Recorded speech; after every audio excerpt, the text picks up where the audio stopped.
Thank you so much. Oh, this was awesome.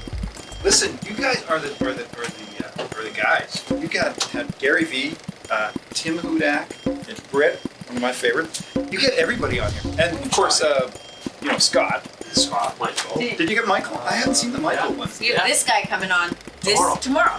David McCord. Yeah. He's our first billionaire. Yeah. Unless you have secrets.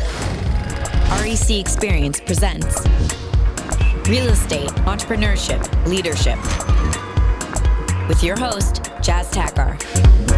The REC Experience podcast is now on air.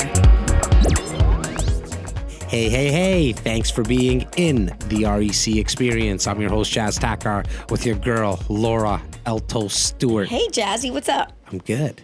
Good. We got a treat today. We sure do. There's someone in between us. An REC favorite. An REC favorite. I like that. Yes.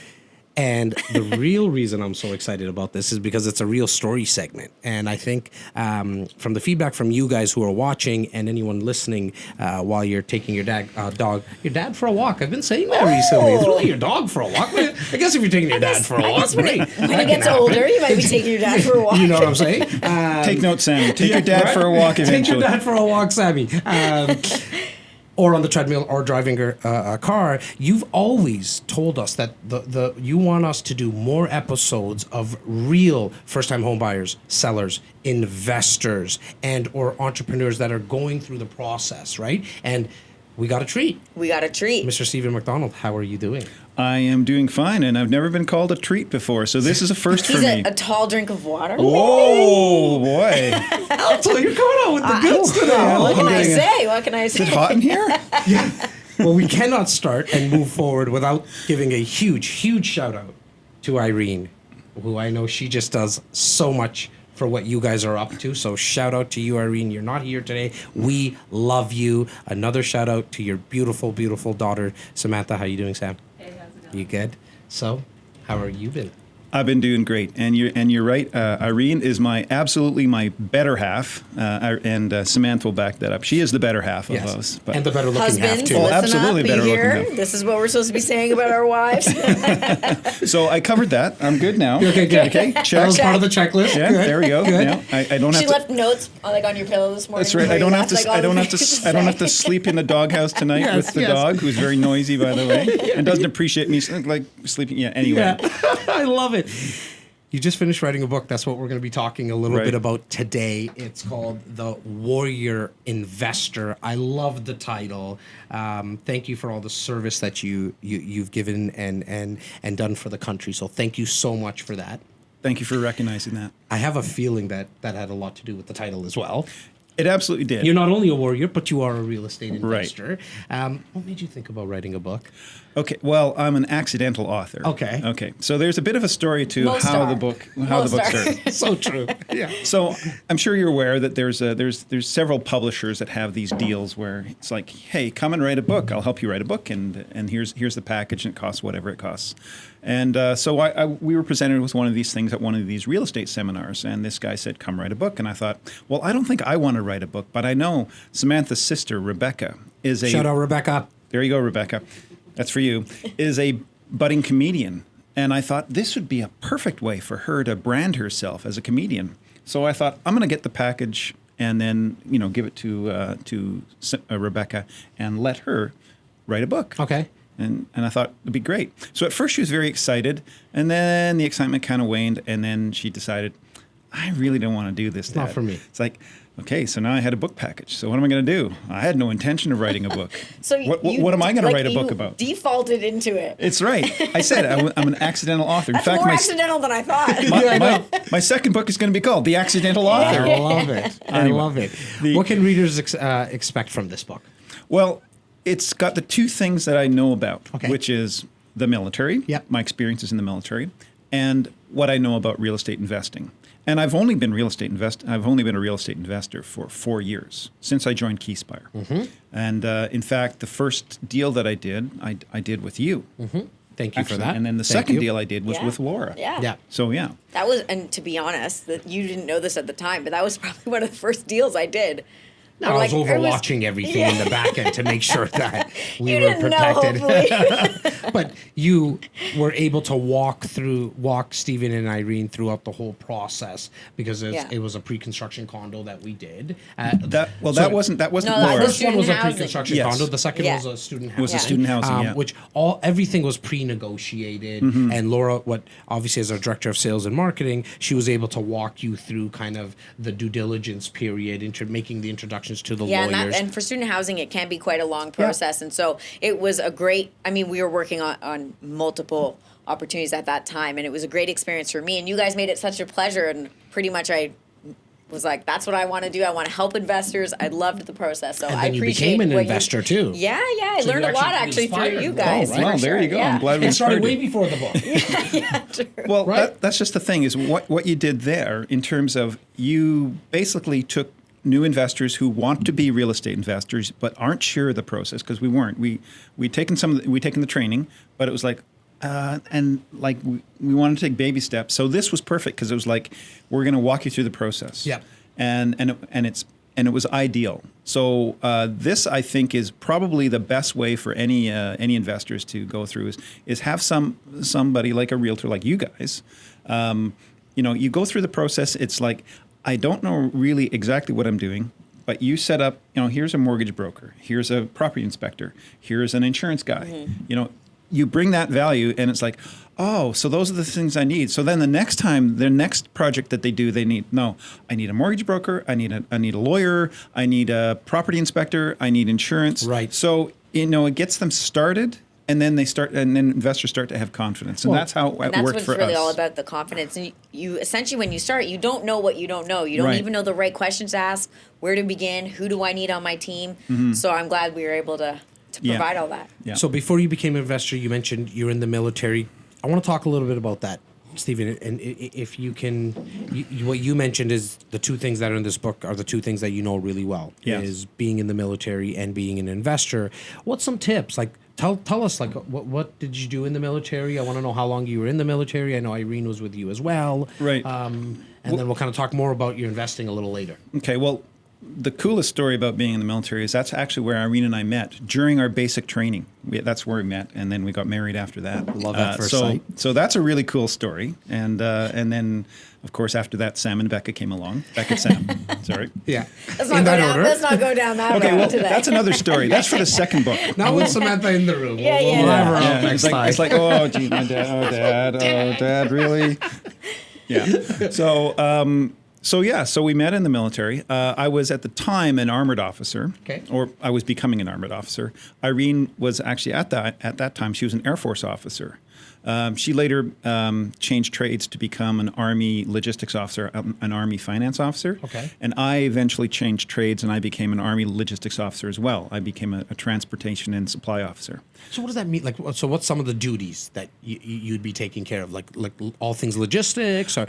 Well, it's funny because at a certain, so when you're initially in your trade, like I was an armored officer for a while, so you learn everything there is to know about tanks and how to lead tanks and how to fight a tank and how to fight with other people and combined arms. So that was what I learned, all that stuff, and then you practice all that stuff, and then as your career moves forward, almost every officer, it doesn't matter what your trade is, you kind of meld into just being a leader and organizing things and administering like missions or administering things. So as you move up in rank, there's less and less like hands-on to what you're doing. Right. You become more of a general kind of service person. You're leading at this point now. But what you need to understand about operations, especially overseas operations, is so much of that operation, there's so much administration around it to get like 2,000 soldiers into a theater. It takes about 10,000 or 20,000 people all working in to get those 2,000 boots on the ground. I have a hard time getting Laura and Tyler in the same room at the same you gotta time. the same time. Military Go on. military operations, what we do is very simple, but it's extremely complex, and you want to make sure that you try and take away all of the risks you can't do that, obviously, Right. but you try and mitigate as You try much to as you mitigate can. it. Wow. And there's so much support that you need to give. You need to make sure that every boot on the ground there has food, water, ammunition, a place to sleep, and Clothes, all yeah. of clothes and fuel and all of these things. people's and lives they in your come, hand, right? What's that? Yes, did you have people's lives You in do. your hand? You really do. And the funny thing is, there's only very, very few soldiers, airmen, or sailors that actually get at the pointy end of the battle, Right. and actually are meeting the enemy face to face. That's a very small percentage of the people. Yet it takes a huge organization to support that few guys that are doing yeah, that. because you don't Few see any people. of that stuff on movies Oh, and no, things no, like you that, see- right? no. So you only see Yeah. the point of with the enemy, and so Yeah. you don't know everything that goes behind Yeah. the scenes, I guess. So my later career, I was managing a base. In my last tour, I was in Iraq, and I was the deputy commander of the mission. Okay. Which meant that I managed the base. I made sure that all of the support that each soldier needed was there. We were supporting a helicopter squadron at the time. We were also supporting a hospital and a special forces unit. And all these people needed everything and everything that you need to live and exist. That's just to get started, just so that you can wake up in the morning. And then, of course, you need all the other supports, and you need all of the interaction with your host nation. That was another job I did when I was in Kuwait. I was the host nation liaison officer. So you get to meet with people from a completely different culture, and they have a completely different way of doing things. And the one thing that you're hoping you don't do is you insult them in some way, shape, or form Right. that you weren't aware of. Unintentionally, Right. Unintentionally. Our So- traditions are not the same here Yeah. that they are Absolutely, overseas. right? And so you have to see things that happen, or see things they do or say that really would throw you right off if you were listening to them in Canada. It's like, okay, don't say anything about that. Don't comment on that. Just nod your head and You carry could on. even sometimes bow the wrong way, or in some cultures, nodding is maybe disrespectful, right? So just to have that knowledge in terms of what to do, what not to do, what to say, what not to say. Well, I spent most of my overseas in Middle Eastern countries, and of course, our forces are integrated with both genders, and that became a bit of a challenge when we have female soldiers and officers interacting with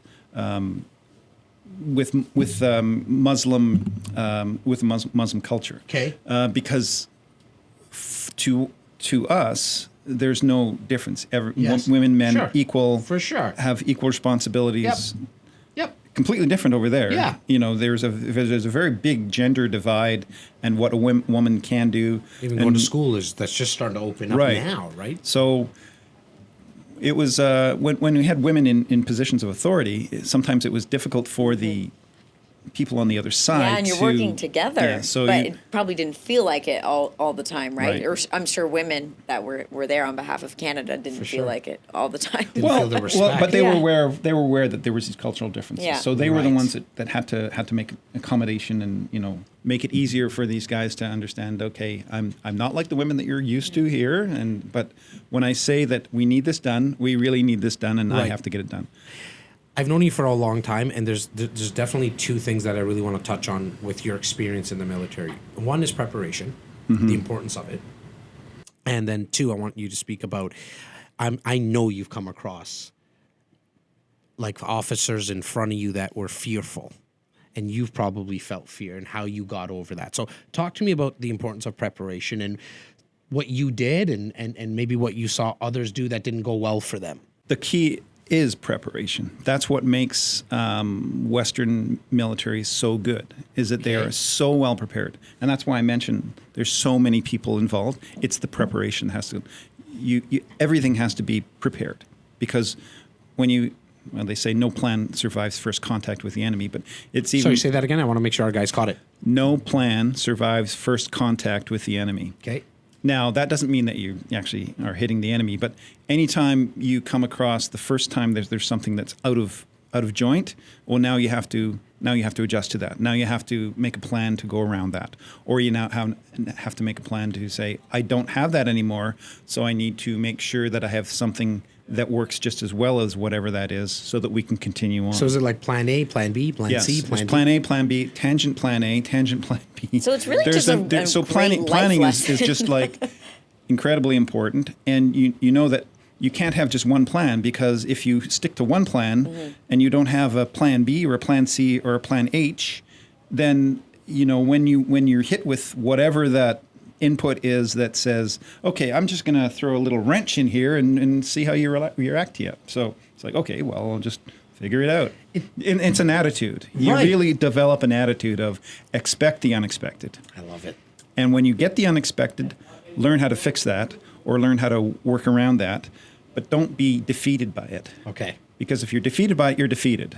I guess maybe that's where the saying "adapt or die" Pretty literally much. Right. comes into Literally play. comes into play. I prefer, and I don't like the die part. Yeah, I yeah, like fair yeah, enough, yeah, fair yeah. enough. adapt and overcome Yes. is more positive to me. Yeah, okay, I like that. Well, I always like to think that if probably would be even more deadlier in our business, for lack of a better word, if I did prepare a little bit more. Because being an entrepreneur, sometimes you come up with an idea and then you just start executing right away, and you kind of. What I tend to do is I'll start to fill in the holes as I go. Right? You would have made an excellent officer. Do you think so? Yes. Why do you That's say why that? there's a team. Because a lot of times when you talked about preparation, Okay. you prepare as much as you can. Right. But there's often times that you don't have enough time to prepare. Got it. You don't have all the information about what's happening on the ground. So you have half the information and you have to make a decision and go Quickly. and do it. And that's where, like you say, you start executing. Okay, well, you're going in the right direction. Good. And then it's like, okay, good. Things seem to be going well. Let's keep aware of what's going on and what we think we have to do. So I'm probably the only person that's in your room that's actually done That, right? I love that. I love that. You probably are the only person that's ever come into our wheelhouse that's actually done Live by Yes, that, yeah. that's right. and we've been able to execute so much quicker, and I think like quicker than anyone else in our industry for sure, because we do a lot of it. Yes. Do what? A ready, fire, aim, Yeah. right? And instead of where a lot of people get caught up into is okay, ready, aim, and they never actually shoot. Right. And I know lots of people like that. Right. I know lots of people like that who I'm related to. Right. That they want to do something. Yes. They have the resources to do it. Yes. But they don't want to press the button because they might be wrong. I've been wrong so many times, but that's okay. You learn from being wrong. And wrong is not fail. Well, yes. And there's nothing wrong with failure either. Nothing. Because I would rather have somebody who's failed at a few things, because I know he or she knows what it's like to fail and learn and get back there, fail again, learn and get back there and keep going even farther. Because that's the key. In fact, Irene and I sometimes Irene is she's very risk averse. Right. And she Just also be likes to careful, because have. this is being recorded. Okay, Stephen, I just want to let you know. So just No, give I me mean, the heads up. Irene knows. She's very plan oriented. Right. She wants to. I want to know what the plan is, how the tasks that we need involved, and what we're doing, and I need to know the focus. And I'm like, let's just go over there, and we'll go over there, and let's Yeah. do this, and Yeah. let's do that. No, there's a squirrel over there. Yeah. Yeah. That's me. Yeah. But Irene is the one that keeps us. Okay. I see the squirrel, but okay, we're going to keep ourselves focused on this. So that's why Irene and I make an excellent team. 100%. I actually know it from the investment side of things. Yeah. You would buy Definitely, everything and yeah. anything that I showed you. Yeah, Exactly. you get excited about Anything. everything. Yeah, look at that thing, it's shiny. always I Let's like go like, get it. I'm no, gonna go no, get it. And I'm even like, Steven, wait, we bought some other things 3 years ago. We need to close on. And I know that the second you take it home, Irene's gonna work through a checklist. Yes. Work through an Excel sheet and be like, this is not right. So you know this, I right? bet she did this, Oh, right? of course she did yeah. this. 100%. But at the end of the day, I think you learn probably from your time, away overseas, is that you need a team. Like, you're not Yes. going to be able to do everything yourself, and you Right. don't necessarily have the tools or the personality to do everything for Right. yourself. And so you need to align yourself with people who sort of have strengths in areas that you don't necessarily. Well, that's one thing I learned from the military and also from real estate investing, is that you need a power team. And in my book, I call it a combat team because it's. Oh, I love that. Damn it! So- Why didn't we come up with that? But yeah, you need the combat team. You need Yeah. a realtor. Yeah. You need the lawyer. You need an accountant. You need a property manager. You need all of these things that make your investment successful. and you can't do it all on your own. There's just no way. Couldn't agree anymore. We see fear from the perspective of jumping into a business, jumping into a real estate investment, jumping into your first property. You've seen fear on a totally different level. And like what did you say to some of your officers, or what did you do yourself to get over that? And like, this is real life situations. Yeah. And our stuff here, like, look, I mean, getting into a business, living in your passion, buying your first or eighth investment property. These are great things. Yeah. Okay. And you can get a lot of freedom by doing it. But damn, you fought for our freedom. And so that's real fear that you came across and you've seen on so many different levels. I actually never fired a shot in anger in my entire career. I was shot But at. even just going into the military, right? Just that alone. I was under fire several times. Okay. And I was in some very situations that could have resulted in death. And you come out of those situations realizing, well, I made it through that, and it wasn't too bad. I'm still alive, and anything going forward from here is gravy. I'm not afraid of anything after this. So it really does. Now the thing that you tell somebody who's going through that, because I had seen there was a young officer who we were in Afghanistan together, and he had just landed, and he was about to take his troop to another forward operating base, and he was terrified. Because what he was afraid of was, I don't want to mess things up. I don't want to get anybody killed. He wasn't afraid for his own life, because he was just afraid that he was going to screw up. The responsibility. And I just told him, listen, you've been trained. You've got everybody up behind you. Lean on your senior NCOs. They know that they've been in theater before. Okay, you're going to be fine. And as it turned out, he made it to FOB. He got through the entire tour. And I think he's a lieutenant colonel by now.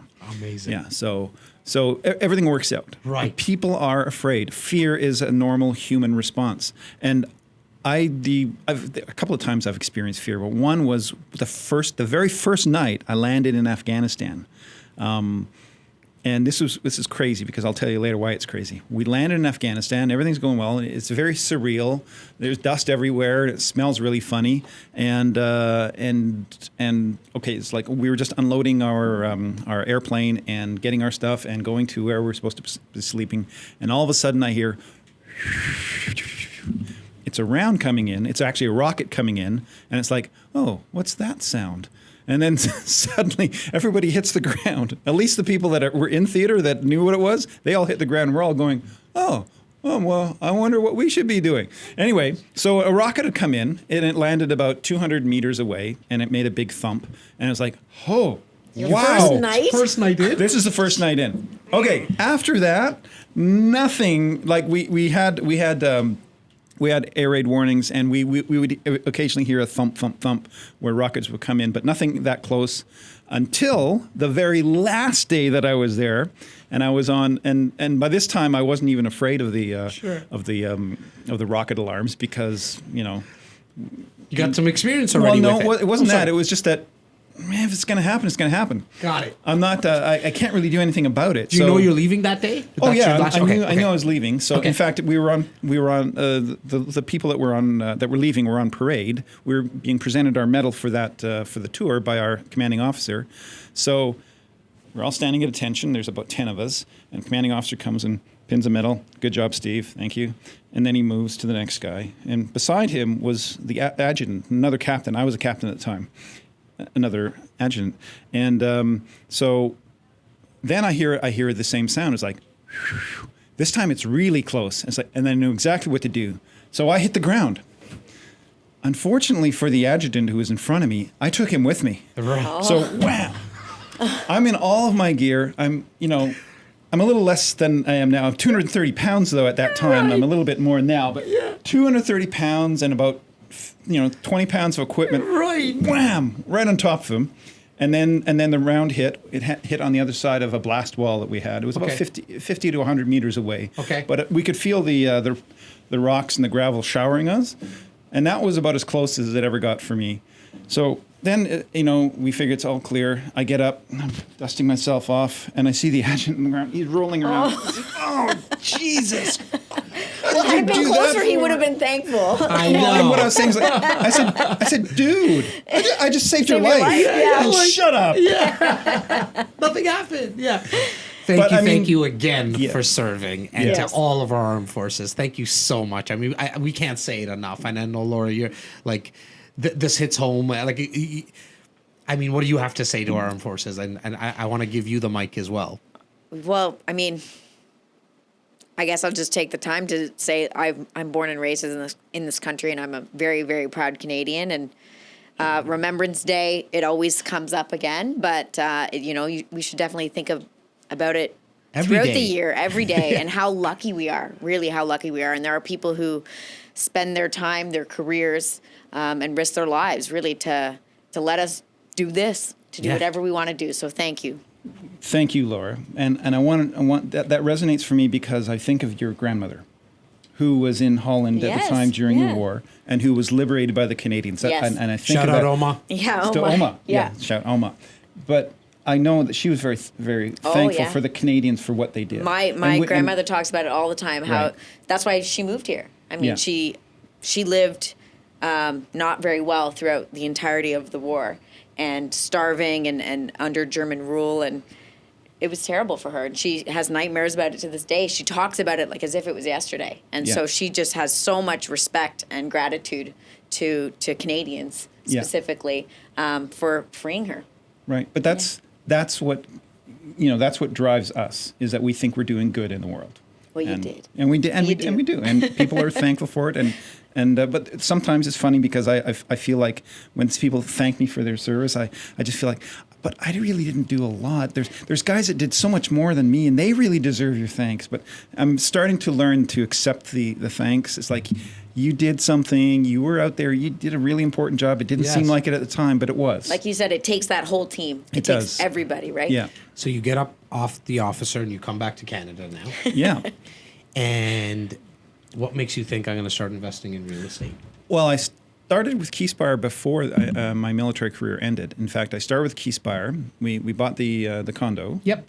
And then I went to northern Iraq for 7 months. We kind of started off a little slow. We did the one condo. Yep. We had all the training, but Yep. we kind of put everything on hold while I was in Iraq. Mm-hmm. Then we got back and started figuring a few things out, and then decided I think we're ready, because actually one of the things when you're going on tour is that you collect tour allowances, which a little bit of cash. Okay. And anyway, we accumulated some. So that's when we came to Laura and said, I think we're ready to invest something. We have a few dollars sitting in our account. We got to do something with it. So that's when we contacted Laura, And that was the second property. that was the second property. Student housing. Again, it was, you took me by the hand, and actually it was Tyler took us by the hand and took us to the condo, and we bought that. And then the student Rental. student rental was Laura taking us by the hand and introducing us to the mortgage broker and everything else, and everything was done. It was great. When did it click for you, that real After estate? that. Okay, got it. And why after that? Because it was like, okay, so we've done 2 properties.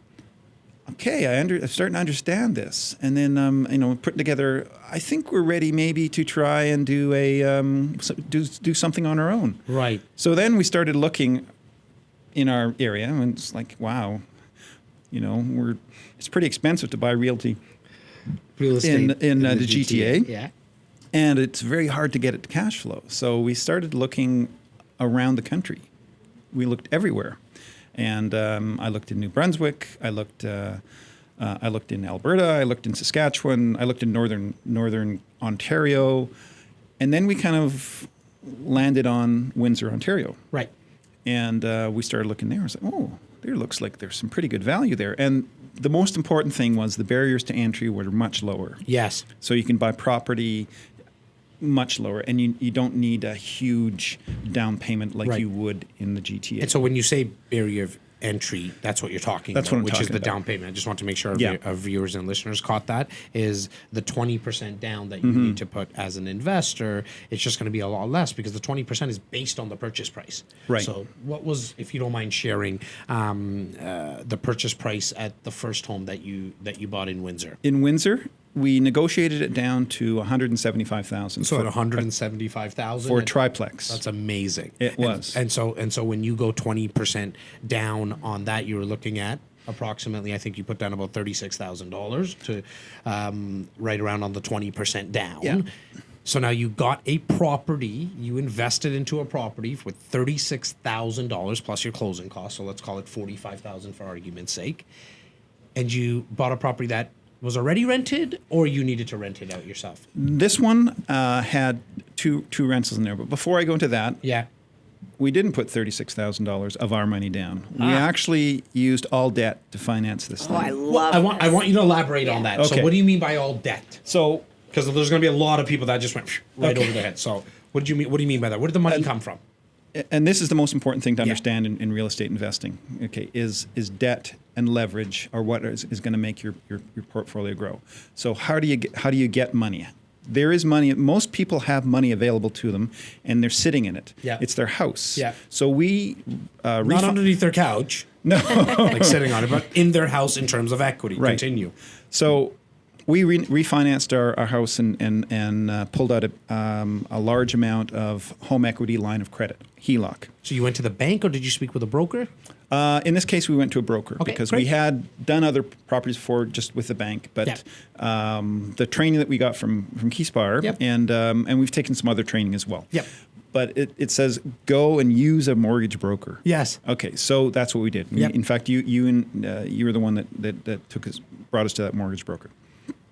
And so then we had this amount of money available to us, and all money is debt anyway. Yeah. So it's like this is just money that we can use, and so we went and we bought the triplex with all debt, the $36,000 down payment. The bank who's going to give you a mortgage, they consider that to be your money. So it's not like you're getting another mortgage as a down payment. They think that that's your money. They actually give it to you as an account, like a Yeah. checking account, Yes. which you can go to the machine and buy a car with, Mm-hmm. right? Or you can go to Vegas and spend it. You can do whatever you like with that money. The bank is more than happy to lend you that home equity line of credit because they're going to charge you interest every time you use it. Yeah. Oh, that's exactly. They're Right, so happy they because love they when they you do. use it. It's because they just create money out of thin air anyway. Right. They don't have money sitting. They just create it. Right. Here. And they use our take money. 100,000. Well, Take when you 300,000. Exactly. When you invest your RSPs or you put money in the safe, my mom, I always tell the story that she thinks that when she puts the money, when she deposits a check, it's sitting there somewhere in the bank account. No, they've already lent that to Samantha at a higher interest rate, and so that's what they did with you by giving you this line of credit. Do you remember? And we won't quote you, but do you remember the interest rate that was applied on that line of credit? Yes, it was 4.5%, So or you- roughly around 4.5%. Call it 4.5%. Yeah. So I mean, that's still so low. I mean, Very, that's very still cheap. so cheap for your Yes. money. And then we were able to get a mortgage for Right. I think it was 2.9 or 2.7. Nice. It was under 3 anyway. Yes. And it was like this was a reasonable amount of money to pay for, and the rents were good. Okay. Initially, we had one renter. Yep. In the 3 units. Yeah. And that person is still there. And then we refurbed the third unit, and then got a renter in there for $700. What did you do to that third unit? All really we quickly? did was paint it. Okay, so Okay, nothing so big. nothing big. Yeah, Nothing big. But I have a feeling you still didn't use your own money. You probably used that line of credit to paint it. Maybe not. No, I think we Okay. put a little bit of money. So I Nice. mean, there's always going to be a little Sure. bit of money, but Right. Out of curiosity, were you cash flowing Yes. in this property still? Oh, it was huge cash flow. Now, were you cash flowing also taking into consideration the interest payment on the line of credit? Yes. Okay, so Because if you go to my website, yeah. Irene has made the best spreadsheet Yeah. on how to evaluate a property. What's the website? It's thewarriorinvestor.com. Okay. Very easy. Okay. Okay. And you can Title of flash the book. that Love underneath it. here. 100%. Our boy Okay. Machado, if he's listening and he actually does any work, he'll do that for us. In terms of the rental income that you were getting from these 3 doors, Right. covered the expenses for your mortgage payment, Yep. property tax, Property tax, mortgage payment, utilities. and the line of credit. And the line of credit. Okay. It covered everything. so you- and it left us with a positive cash flow. Unbelievable. You owned an asset worth now probably, let's not even think about what it's worth right today. Well, I but can tell you exactly what it's what is it worth. worth? Well, because there's more to this story. Got it. Okay. So after we did that, Yeah. we thought, oh, that's pretty good. Yeah. And then what was important was, I talked about our power team, combat team. We had the best realtor in Windsor. Love it. And she said, I found another one for you. And it was another triplex. It was owner occupied, so there was no renters in it, which was really ideal. I was able to negotiate that. They wanted $250. I got it for $245. So I didn't get a big discount on that, but I thought it was worth about $265. Mm-hmm. So in my mind, I got a good discount on it. And no renters. We did require to do a little bit of work in there. Okay. Fixing flooring, painting walls, and adding new appliances. Right. So we did all that.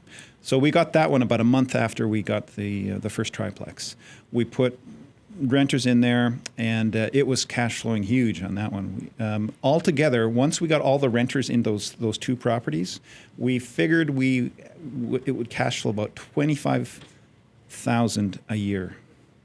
So you just For just those 2 properties, Right. $25,000 in positive cash flow. This passive. is yes, passive. Passive in terms of that, I should call it more residual, because you bought it once, you did the fixes, you did the renovations and added the appliances. The appliances are going to last for another decade, if not longer. Hopefully the tenants take care of it. But now every single month, Yeah. you're looking at about $2,000 a month positive cash Right. flow. So here's the rest of the If you story. wanted it. Here's the rest of the story. Right. So we decided, hey, that's a good market. Let's go and buy some more. Yes. So I tried to buy more triplexes Yes. in Windsor. Yeah. Couldn't do it. Right. Because by that time, Yeah. Windsor was starting to heat up, and it's super hot right now. Yeah. So every time I would make an offer, there would be another 15, 20 offers. Got it. And I was not getting it. And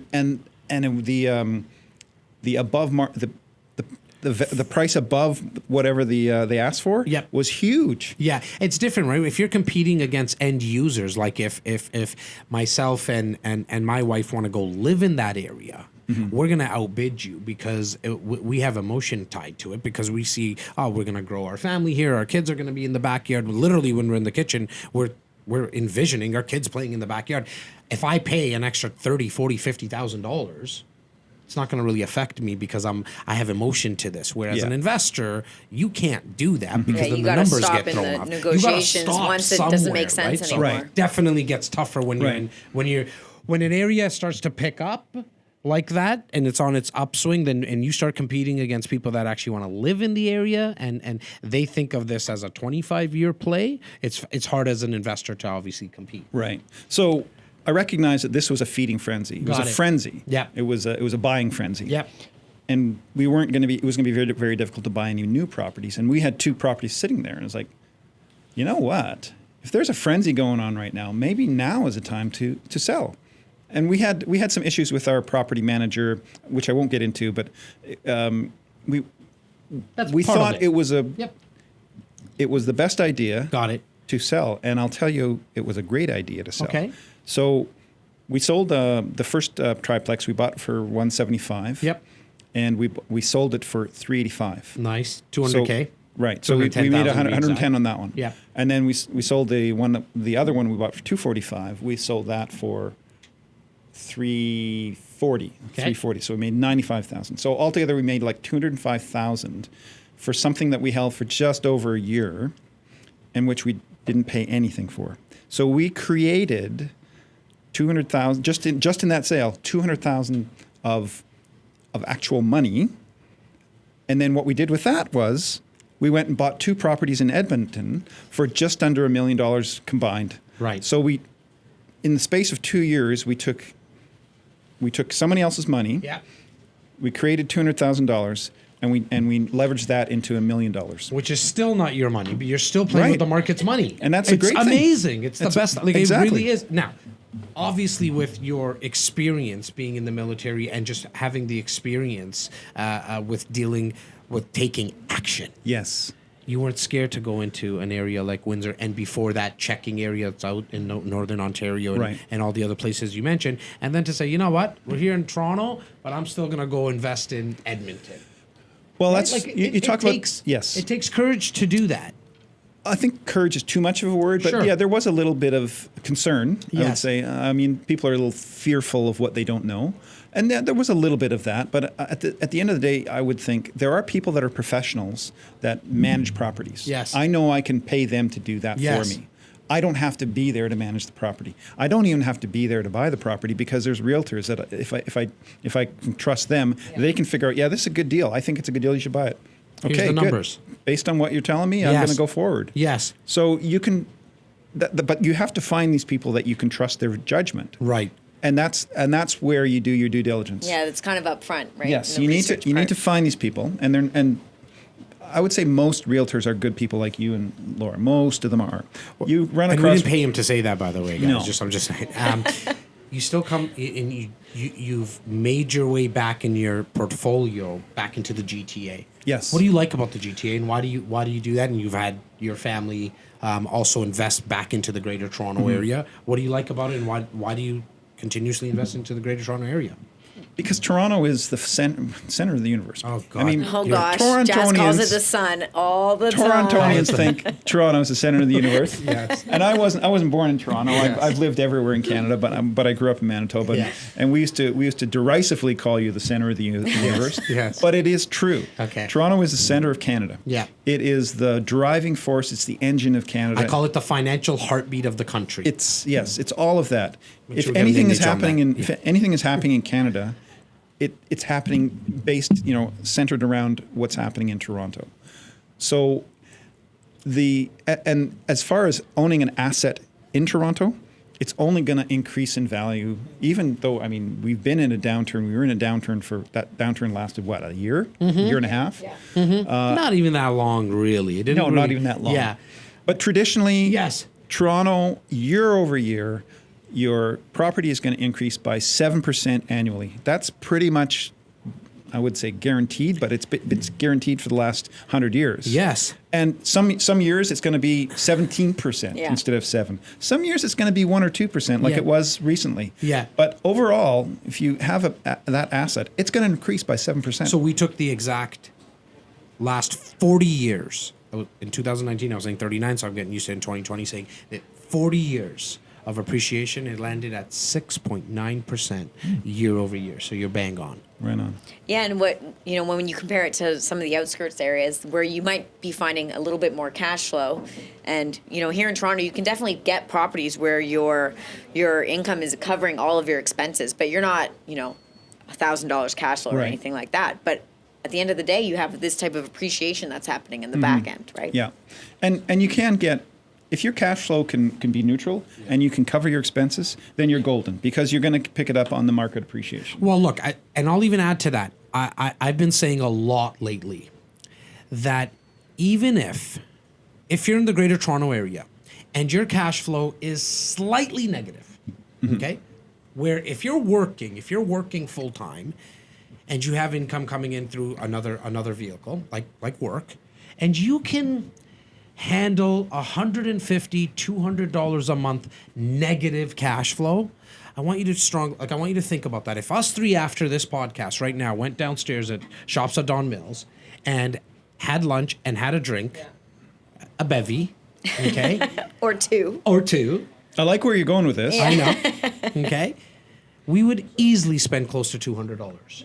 And not one of us would even complain. Not one of us would think about it. And if the average person, when they go to Jack Astor's and they spend over $100 on a bill on just beer or nachos and cheese, it's okay to do that. But if you're $100, $150 or even $200 a month negative, but it's going from your left pocket into your right pocket with an appreciating asset, that you're going to be making close to 7% year over year on the purchase price. So you have a condo that's $600,000. That's $42,000 you're making. And even in better your if you use portfolio. somebody else's money to buy it in the first place. And to add to that, if you're making that $42,000 on just the passive appreciation, add the principal recapture where your mortgage is being paid down by, on average, on that $600,000 condo, about $12,000. Okay, so now we're at $54,000 you're making a year, but you had to pay out $200 a month, which is $2,400 a year. You're still up $52,000 a year, right? So you have to think about it, in my opinion, as the creating wealth. Like, you have to think about it from the perspective of creating wealth in real estate, not just a cash flow game. Right. Which you and Irene have done very, very well, because if you add the properties now in Edmonton, we have 2 in Toronto. 2 in Toronto. One Yes. used to be our primary. No, that's another great story. I love that one. One used to be our primary residence, and one was a long-term play that we had, but anyway. So we actually only have 5 properties right now. Yep. But we have 2 that are coming on stream. So that's 7. 7. Yes. No, so to me, but your we portfolio. we own 7. Yes, your portfolio. If you look at your portfolio from the 30,000-foot view, you have 7 doors in your portfolio. Yeah. Right? Because even the ones that haven't got built yet. Yeah. Well, They I still count those appreciate because they're still value. appreciating. Oh, no, you need to count Yeah. those. Those are part of your portfolio. do because count them. You know what? The one in Richmond, for example, downtown Toronto, right now, we bought this for $3 and change. I have a pretty good memory. I think we were probably at $350, $360. The one in Richmond? Or was that a larger one that we you bought get? that for $288 because it was a. Okay, It's so it's you know what that's worth right now? Yes, I do. Okay, actually. Here, let me tell you okay. what I think it's Well, I know Irene gave you your Well, your this your. is, your this is thank you, Irene. She figures it's worth about $460 for that 2. I love you, Irene. I I think it's- really, really do. Yeah. But you're off Yeah. significantly. It's the conservative part of It's the nature. conservative part of Irene. Let's just say that. What's the square footage there? It's 350. 350. So we got a, we would have it's got a a bachelor, bachelor. okay. Well, Yes. that would probably No, be. yeah, you know bachelor. what? I take it back, Irene. You're right. I love you still. Please still love me. You are right. You're probably around that high 4 range. Yes. Because I thought we had a larger square footage, but even at that square footage, you're easily in that 400 and something, high 400 range. And you haven't done anything with that one. But here's the thing. The reason I said why you need to make sure that it's added in your portfolio, because you're at the time where you can actually, if you wanted to, macro thesis here at REC, Jazz's macro thesis is buy and hold. However, if you wanted to assign it, you can assign it, flip it, and make the difference. So it is in your portfolio. The other one, like I just drove past it a couple of days ago. There's a shovel in the ground. The Keeley. Yeah. There's a shovel in the ground. There's like construction happening as we speak. You can't assign it yet. You'll get to assignment like probably when it's at about 80% built already. So, but those are part of your portfolio. Yeah. Yeah. Because you only put 10% maybe down on Keeley right now, maybe 15. Yeah, so far. Yeah. Yeah. So we have. far. So far. But when you look at that 10%, how much did we buy the Keeley condo I think for? it was 5. Well, actually, wonder no more. Love it. I love it. We bought that one for $580. So $580, you put 10% down. That's $58,000. Okay, you bought that approximately. In fact, I just saw a post on Facebook. It was about a year ago. today. yeah. That's Okay? right. So that $58,000 that you've put down, okay, it's appreciated. Let's go ultra conservative, and not at the 6.9%. Or even at the 10.1% that it's really appreciated at. Let's just go 5% because it's easy math for Jazz. Okay, so you have 58,000 that you've put down. You've it's appreciated based on the purchase price by 5%, and we bought that for how much? $580. 580, we said. So 5% of 580, you're at $27,000 approximately. The return on your $58,000 is a 50% return So far. so far. And we've done nothing except given some checks. Yeah. Yeah. So your portfolio is very, very healthy. Well, I look at it this way. My portfolio right now is valued at about $4.2 million. And if I never bought anything else, Yep. and I use that 5%, Yes. every year, Yeah. my net worth is increasing by $200,000 a year. And if I do nothing else. Yes. But I'm going to okay, so now what I'm doing We is call that a mic Yeah. drop. Like the mic should just drop and we throw it up because that's it right there. That's the But magic. he can't help right? it. He's got the bug now. But you He's see, got when the bug. I see 200,000, I don't see 200,000 anymore. I see 200,000 means 1 million Yes. Why? because leverage. Yes. And at the end of this podcast, I know you're going to ask me the one thing. And I'm going to tell you what it is, but it's leverage. Right. You have to understand debt and leverage as an investor to be successful. 100%. And you will be successful. I mean, I'm not the smartest bulb in the tree, the brightest bulb in the tree. Yeah. But I figured out debt and leverage. that's how you create wealth. That's how our economy creates wealth. Right. That's how everything works. And like real estate's the only investment, I think, where you can do that, where you can, first of all, buy properties with debt, use debt to leverage more debt, and you can leverage and leverage and leverage and just keep growing. And the lender who allows you to leverage, it's not just banks, by the way, guys. Like we all know about the 5 major banks. And so I appreciate you mentioning earlier the tip that I gave you to work with an independent mortgage broker. And the real reason you want to work with an independent mortgage broker, because what he or she's able to do is they have access to over 500 lenders right across the country. Mm-hmm. They do all the legwork for you. They do all the research for you. You get all their experience, and 99.9% of the time, you don't pay them a fee. Okay? Yes. And so, but the bank, like where they go get the mortgage from, they'll pay them their fee. It's one of the only types of investments where the lenders are like wanting to give you cash to go do it more. Now, they have qualification process, as they should. It's what's protected, in my opinion, the Canadian economy at a whole. Like, we didn't go through what the States did back in 2008 and 2009 because we weren't, like, in the States at that time, if you could walk, talk, and chew gum at the same time, they gave you a mortgage at 100% and sometimes 120%. Yeah. They said, you know what, Stephen and Laura, you probably need a brand new TV and some renovations you should do. Here's another 10, 15%. Here in Canada, doesn't work like that. Even yourself with a very healthy portfolio, good income, good and to great credit, whatever it is, if somebody has that, they still put you through the ringer to get the financing. And some people have a problem with that. I think we love it because it protects our economy as a whole. Protects us from ourselves. It protects us from ourselves. Before I go to the last tip, to you, Stephen, I'm going to put Laura on the spot. What's your one tip for our listeners and our viewers today? Yeah, so I think my tip would be, if you are considering building out your real estate portfolio, you obviously want to diversify amongst different asset classes. So we talked about student housing, resale, and different markets as well. One of the easiest places to get started, if you're a little bit nervous to get started and you don't know how active an investor you can be, is definitely pre-construction.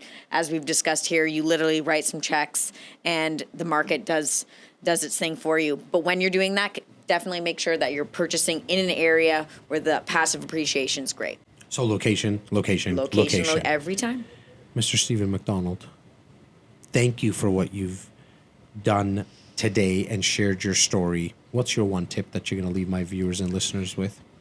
The one tip, other than understanding leverage, is to take action. Don't sit on your hands waiting for all of the information to come your way.